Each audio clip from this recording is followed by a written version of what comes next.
అయితే సమంత యాక్షన్ చేశారు ఆవిడంటే ఇప్పుడు ఆవిడ ప్రతిదీ కూడా ఎంత పర్ఫెక్షన్గా చేస్తుందో యాక్టింగ్ వైజ్కి వచ్చేసరికి మనం చూస్తూ ఉన్నాం.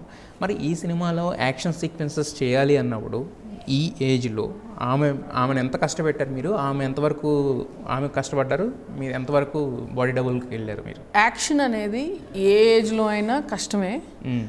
డెఫినెట్లీ వెన్ యూర్ ఓల్డర్ ఇంకా కష్టం. అండ్ చాలా ఉమెన్ అన్నప్పుడు ఇంకొంచెం కష్టం అవుతుంది స్టామినా పరంగా. 100%. బట్ ఆవిడ డెఫినెట్గా ప్రిపేర్ అయ్యారు. ఆవిడ షీ ప్రెప్డ్ అండి for action. She's to come, she's to train. And we knew it's USP of the film Samantha గారు ఫైట్ చేయడం అనేది. సో తగ్గ ప్రికాషన్స్ తీసుకున్నాము. బట్ ఆవిడ she does almost all her stunts herself only. So dupe ఉన్నప్పటికీ ఆవిడ చేస్తుంటే నేను చేసేస్తాను అనేవాళ్ళు ప్రికాషన్స్ తీసుకొని చేసేసేవాళ్ళు. బట్ దెబ్బలు తగిలినాయి ఆవిడ కూడా, డైలీ తగిలేది. బట్ అంటే జనరల్గా ఎక్కడ ఎప్పుడు చూపించిన అయ్యో ఆవిడ చూపించారు.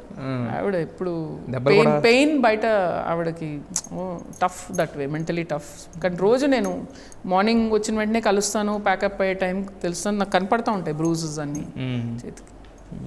But actors are like that అండి. చరణ్ గారు కూడా ఎంత కష్టపడ్డారు పెద్దకి, ఆయన బ్యాండేజ్ వేసుకొని తిరిగారు.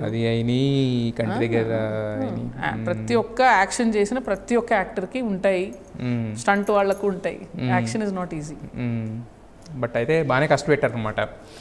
బట్ ఒక అవుట్పుట్ చూసుకున్నప్పుడు ఏంటంటే రషెస్ చూసుకున్నప్పుడు ఒక యాక్ట్రెస్కి ఒక ఫీల్ వస్తుంది, డైరెక్టర్స్కి ఒక ఇది ఉంటుంది. సో మీ ఇద్దరు చూసిన తర్వాత మాట్లాడుకున్న మాట అండి మీ ఇద్దరు అలా?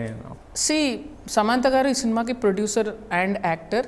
సో ప్రతిదీ ఆవిడ సినిమా కూడా ఆవిడ ఎప్పుడు కూడా నేను ఇప్పటివరకు చూసి ఏం చేశాను అని అంటాం నేను ఇప్పటివరకు చూడలా. She is most critical of her self. Okay. So మహా అయితే ఆవిడకి చాలా నచ్చితే ఓకే ఇట్స్ ఫైన్ అంటారు అంతే, అంతకంటే ఏమన్నారు. అంతకుమించి ఎక్స్ప్రెసివ్ అదిరిపోయిందని ఎప్పుడు అనరు.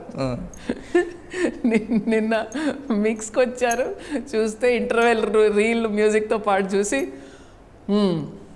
నైస్ ఇట్స్ వర్కింగ్ అని చెప్పేసి వెళ్ళారు అంతే. అది చాలా పెద్ద విషయం. నైస్ అనే వర్డ్ చాలా పెద్ద విషయం. నైస్ అని అనడానికి మీరు తపస్సు చేయాలి. అంటే ఇప్పుడు రాజ్ అనే వ్యక్తి ఆయన అంటే ఎలాంటి ఆయన క్రియేషన్ అనేది మనం చూసాము.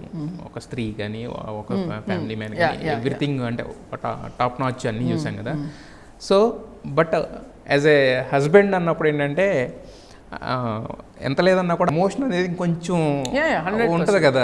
సో మరి అది ఎప్పుడైనా కనపడేదా ఆయన రైటింగ్లో కానీ సెట్స్లో కానీ ఎక్కడన్నా కొంచెం? ఆయన 100% అండి. ఇప్పుడు ఆయన అట్ ద సేమ్ టైం ఇది జరుగుతుండగా ఫర్జీ కూడా వర్క్ జరుగుతుంది. ఆయన రెండు అక్కడికి వెళ్తున్నారు, ఇక్కడికి వస్తున్నారు, ఇంత టైం స్పెండ్ చేస్తున్నారంటే he's one of the producers. It's his story and Samantha garu is his wife. So అది ఆబ్వియస్. బట్ ఆయన పాపం చాలా స్ట్రెయిన్ తీసుకున్నారు and hats off to him. ఆయన ఆవిడింటి బంగారం ఆయన.